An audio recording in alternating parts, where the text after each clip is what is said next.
السلام علیکم ورحمۃ اللہ۔ یہ ڈاکٹر فضل الہی صاحب کا آفیشیل یوٹیوب چینل ہے، اس کو لائک، سبسکرائب اور شیئر کریں اور بیل آئیکن پریس کریں تاکہ نئے آنے والی ویڈیوز کا نوٹیفیکیشن آپ کو موصول ہو سکے۔ جزاکم اللہ خیر۔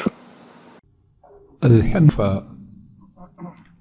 وسلام على عباده الذين اصطفى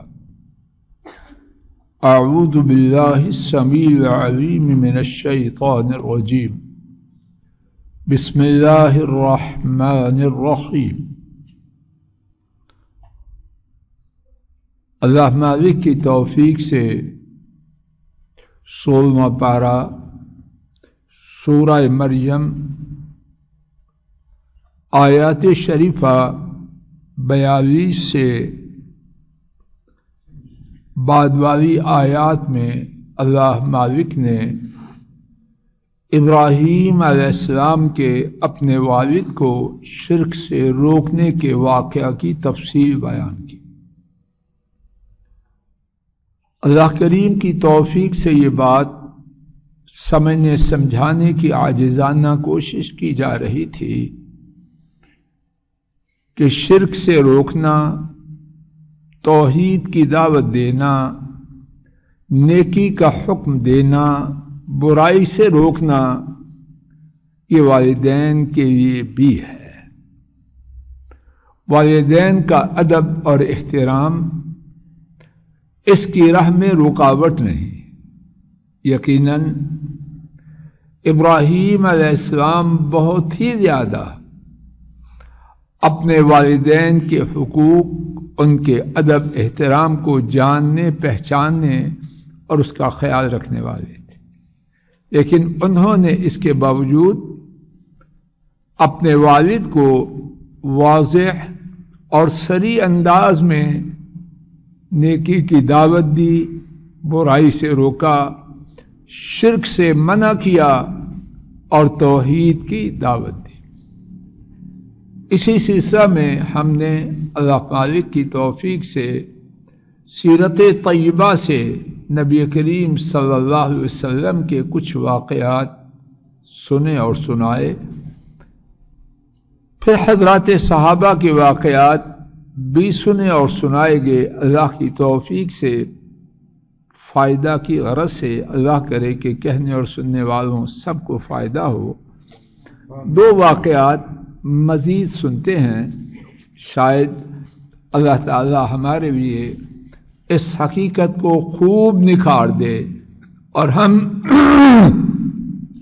جہاں کہیں ضرورت ہو اچھے انداز سے توحید کی دعوت دینے والے، شرک سے روکنے والے، نیکی کا حکم دینے والے اور برائی سے روکنے والے بن جائیں، اگرچہ اس کی ضرورت ہمارے والدین کو بھی ہو۔ حضرات صحابہ کے آج کے 2 واقعات میں سے پہلا واقعہ امام بخاری رحمہ اللہ نے سالم حضرت عمر رضی اللہ تعالی عنہ کے پوتے ان سے روایت کیا کہ ابن عمر نے، یعنی ان کے والد محترم عبداللہ، سالم پوتا، عبداللہ باپ اور عمر رضی اللہ تعالی عنہ سالم کے دادا، تو سالم بیان کرتے ہیں کہ ابن عمر رضی اللہ عنہما نے مغرب کی نماز کو لیٹ کیا، اور حالات یہ تھے کہ ان کی بیوی صفیہ بنت ابی عبید، ان کی موت کی خبر ان کو آئی تھی۔ تو میں نے ان سے عرض کیا نماز پڑھو۔ انہوں نے فرمایا چلو، سفر میں تھے۔ میں نے عرض کیا یعنی دوبارہ نماز، انہوں نے فرمایا چلو۔ اب باپ کو 2 دفعہ نماز کا حکم دے رہے ہیں کہ نہیں، اور باپ بھی کوئی مشرک نہیں اور مسلمان بھی نہیں، صرف بہت بڑی شان والے ہیں۔ بہت بڑے عالم اور سنت کی پابندی کرنے والے ہیں۔ سالم ان کے بیٹے بیان کرتے ہیں 2 میل یا 3 میل سفر طے کیا تو سواری سے اترے اور نماز پڑھی، اور پھر فرمایا اسی طرح میں نے اللہ کے رسول صلی اللہ علیہ وسلم کو دیکھا کہ جب تیزی کے ساتھ چلنا چاہتے تو اس طرح نماز کو مؤخر کرتے۔ اس میں اللہ جانے کتنی باتیں ہیں، لیکن جو بات اس وقت ہمارے سبق سے متعلق ہے وہ کیا ہے کہ سالم نے اپنے باپ ابن عمر کو ٹوکا کہ نماز کا وقت آپ کہاں جا رہے ہو، اور ادب سے اختصار سے الصلاۃ، مقصد تو تنبیہ کرنا ہے، معاذ اللہ کو گستاخی کرنا تو مقصد نہیں۔ اور یہاں اور کتنی باتیں ہیں، یہ ہے کہ سفر میں نماز کو مغرب کو عشاء تک لے جایا جا سکتا ہے اور ظہر کو عصر تک لے جایا جا سکتا ہے، یہاں تک کہ دونوں کو جمع بھی کیا جا سکتا۔ اور ایک اور بات، ابن عمر نے اپنے موقف کی تائید میں یہ نہیں کہا میں ابا ہوں، میں زیادہ جانتا ہوں، نہیں، ان کی بات پیش کی جن کی بات کو اللہ نے حجت بنایا ہے۔ بات واضح ہوگی۔ ابن عمر ان کے ایک اور بیٹے کا واقعہ بڑا ہی عجیب ہے، وہ سماعت فرمائیے، امام ابن حزم نے اس واقعہ کو بیان کیا۔ حضرت عبداللہ ابن عمر رضی اللہ عنہما، ان کے ایک اور بیٹے، ان کا نام بھی عبداللہ، اور یہ حضرت عمر کے پوتے ہوئے۔ انہوں نے بیان کیا میں اپنے ابا کے ساتھ بیٹھا ہوا تھا، میں نے ایک شخص کو بلایا اور اس کو کہا جائیے عائشہ رضی اللہ عنہا کے پاس، ان سے پوچھئے کہ احرام شروع کرتے وقت خوشبو استعمال کرنے کا حکم کیا ہے۔ احرام، جب آدمی احرام میں داخل ہونا چاہے تو کیا خوشبو استعمال کر سکتا ہے کہ نہیں؟ اور وہ خود بیان کرتے مجھے پتا تھا کہ عائشہ کی کیا رائے ہے۔ عائشہ رضی اللہ تعالی عنہا نے روایت کی ہے کہ نبی کریم صلی اللہ علیہ وسلم جب احرام میں داخل ہوتے تو میں ان کو خوشبو لگاتی۔ تو جب یہ روایت کرتی ہیں تو ان کا عقیدہ کیا تھا کہ احرام کے شروع میں کیا بولیے، تو کہتے ہیں مجھے پتا تھا کہ اما عائشہ ان کی یہ رائے ہے تو کیوں بھیجا۔ بیان کرتے ہیں ان کے بیٹے عبداللہ، لیکن میں نے پسند کیا کہ عائشہ رضی اللہ عنہا کی بات میرے ابو بھی سن لے۔ حضرت ابن عمر ان کی رائے یہ تھی، ان کو حدیث کا نہیں پتا تھا، ان کی رائے یہ تھی کہ احرام شروع کرتے وقت خوشبو کا استعمال نہیں کرنا۔ تو بیٹے نے کتنے شاندار انداز سے اپنے باپ کو آگاہ کرنا چاہا کہ آپ کی رائے ٹھیک نہیں۔ کیسا باپ کو آگاہ بھی کرنا ہے اور ادب کا خیال بھی رکھنا، ٹھا نہیں ماری، بلکہ مقصد تو ہے باپ کو آگاہ کرنا، معاذ اللہ باپ کی توہین مقصد تو نہیں۔ اور باپ بھی اتنا بڑا۔ قاصد واپس آیا اور اس نے کہا بے شک عائشہ رضی اللہ عنہا فرماتی ہیں احرام کے شروع کرتے وقت خوشبو کے استعمال میں کوئی حرج نہیں، تو اس سے جتنی چاہو جتنی ہو سکے لگا لو۔ اب کیا ہوا، عبداللہ ان کے بیٹے بیان کرتے ہیں عبداللہ، تو ان کے ابو عبداللہ ابن عمر رضی اللہ عنہ خاموش رہے۔ مقصد بھی پورا ہو گیا اور جھڑکے بھی نہ پڑے۔ اب آیت شریفہ دیکھیے میرے ساتھ، یا ابت، آیت شریفہ نمبر 44۔ اے میرے ابو، لا تعبد الشیطان، شیطان کی عبادت نہ کیجیے، ان الشیطان، یقیناً شیطان، کان للرحمن عصیا، بے شک شیطان ہمیشہ سے رحمان کے لیے سخت نافرمان ہے۔ اب اس آیت کریمہ میں اللہ جانے کتنی باتیں ہیں۔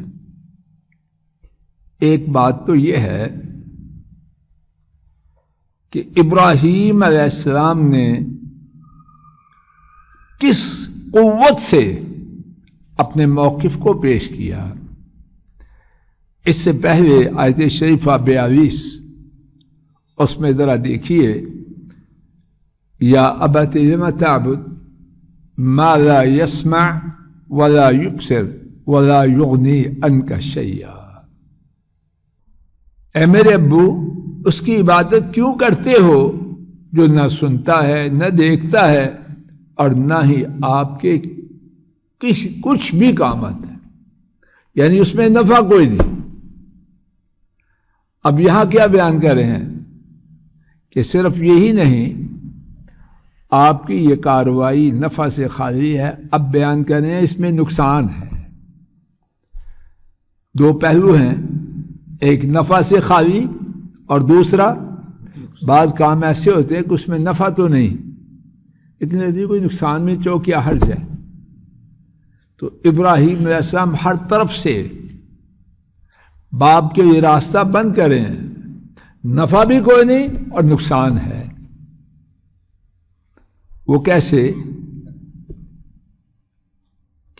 کہ بتوں کی پوجا، کس کی پوجا ہے؟ کیا مطلب؟ شیطان کی بات مان کے بتوں کو پوج کر اپنے رب کی نافرمانی کرے تو شیطان کو پوجے گا۔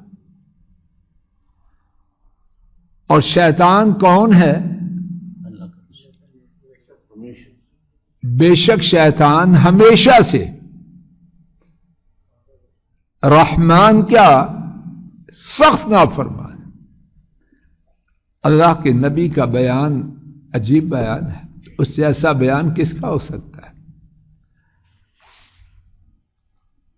ایک بیان کا ضابطہ یہ ہے کہ آدمی جو بات بیان کرے، ایک بات کرے اس کی ساتھ دلیل دے۔ کتنا خوبصورت انداز، کتنے لوگ بات کرتے جاتے ہیں، نہ سر ہے نہ پاؤں ہے، ہوتا ہے نا ایسے، تو اثر کیا ہوگا؟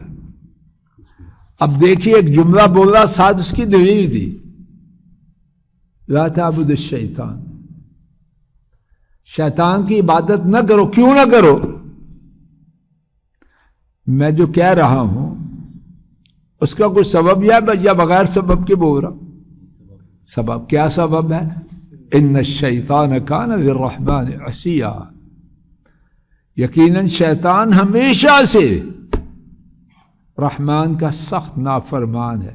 تو جو رحمان کا سخت نافرمان ہے اس کی عبادت کرنا نفع کہاں سے آئے؟ ایک اور بات دیکھیے، ابراہیم علیہ السلام اس گناہ سے روک رہے ہیں جو گناہ کائنات میں سب سے بڑا ہے، اور وہ گناہ کون سا ہے؟ شرک۔ اور بات کا انداز دیکھیے، کس سے شروع کرتے ہیں؟ اوئے، تو، اور اس کے بعد جو ہم موٹے موٹے الفاظ بولتے ہیں، یا ابت، اے میرے ابو۔ اور پھر دیکھیے اس سے پہلے بھی قریباً 1.25 کی لائن ہے، اس میں بھی بات کا آغاز یا ابت ہے۔ اب پھر بات کا آغاز، یہ جو بار بار گفتگو میں کہنا ہے دادا ابو یا ماما ماما، یہ ادب کے لیے ہوتا ہے یا توہین کے لیے ہوتا ہے؟ بچے نے جب کچھ لینا ہو تو پھر بار بار ماما ماما بولتا ہے، اور جب کچھ لینا نہ ہو تو جواب دینا بھی نہیں سنتا، اور جواب دے بھی دے تو ماما کہنا اپنی تو ہی سمجھتا ہے، کہتا میں تیرا باپ ہوں، تو میں تجھے ماما کیسے کہوں؟ جب اس کو مقصد نہ ہو تو ماں کا باپ بن جاتا ہے، پھر ماما کہنا ایسے ہی ہے، کچھ اور ہے، بس نکل گیا۔ رانا صاحب آپ کسی کے بیٹے ہو، بات آ جائے عبداللہ نے آپ کو کچھ نہیں کہنا، میں تو ہے نا اس کا ساتھی۔ تو یہاں دیکھیے مقصد باپ کا ہے یا ان کا ہے؟ نہیں، ان کا مقصد، ان کا کیا مقصد ہے؟ میرا باپ شرک سے بچ جائے، باپ کی خیر خواہی ان کا مقصد ہے۔ اللہ اکبر، کاش ہم جو دوسروں کو دین کی دعوت دیتے ہیں ہم اس طریقے پر آ جائیں۔ ہم تو سمجھتے ہیں کسی کو سمجھا رہے ہیں تو اس پر احسان کر رہے ہیں۔ ابراہیم علیہ السلام باپ کو اپنا احسان جتلا رہے ہیں یا کتنی، یعنی شاید میں تو یہی جو سمجھ آتی ہے وہ یہی ہے کہ دعوت دینے والے کی ضروری ہے، اور دعوت دینے والے کی ضروری نہیں کہ ممبر یا کرسی پہ بیٹھ کے دے، بچوں کو بھی دیتے ہیں، ملازم کو بھی دیتے ہیں، مالک کو، جس کو دیں یہ سمجھیں کہ یہ میرا فائدہ ہے۔ اگر یہ ہوگا تو پھر تکبر نہ آنے کے امکانات بڑھ جائیں گے، اخلاص بڑھ جائے گا، خیر بڑھ جائے گی۔ جس بدبخت نے پھر بھی نہیں ماننا، لیکن کہنے والے کا ثواب انشاءاللہ بہت بڑھ جائے گا۔ تو دیکھیے ذرا یہاں جو فرمایا ان الشیطان کان، وہ بات واضح ہو گئی ہمیشہ سے۔ اس کے بعد رحمان کے لیے قربان ہو جائیں اللہ کے انبیاء کی بات پر۔ ایک یہ ہے سمجھنے سمجھانے کی یہ بات ہے، کوئی کسی کو بچے کو کہے باپ کی نافرمانی کر رہے ہو، اور ایک یہ ہے یہ کہے اس باپ کی نافرمانی کر رہے ہو جو دن رات تیرے لیے خون پسینہ ایک کر رہا ہے۔ دونوں میں کچھ فرق ہے کہ نہیں چوئی صاحب؟ کیس جب دونوں صورتوں میں پیش کریں گے تو کون سا مضبوط ہے؟ اس کا دن رات محنت کرنا، خون پسینہ ایک کرنا، نافرمانی کرنے کے لیے تجھے اجازت دیتا ہے، تو دونوں جرموں میں بہت فرق ہے۔ اس ماں کو گھور رہے ہو جو تیری سال ہر سال سے پرورش کر رہی ہے، اور یہ کہ ایک یہ ہے کہ ماں کو گھور رہے ہو، دونوں میں فرق ہے۔ تو ابراہیم علیہ السلام نے باپ کو کیا کہا؟ کس کا نافرمان ہے؟ الرحمن، جو رحم کرنے والے، ساری نعمتیں، ساری عنایات، ساری نوازشات دینے والے، ان کی نافرمانی کر رہے۔ کتنا زور ہے اللہ کے نبی کی گفتگو میں۔ اسی مقام سے انشاءاللہ آئندہ سبق کا آغاز ہوگا۔ وصلی اللہ تعالی علی خیر خلقہ وعلی آلہ واصحابہ وأهل بيته وأتباعه إلى يوم الدين آمين يا رب العالمين.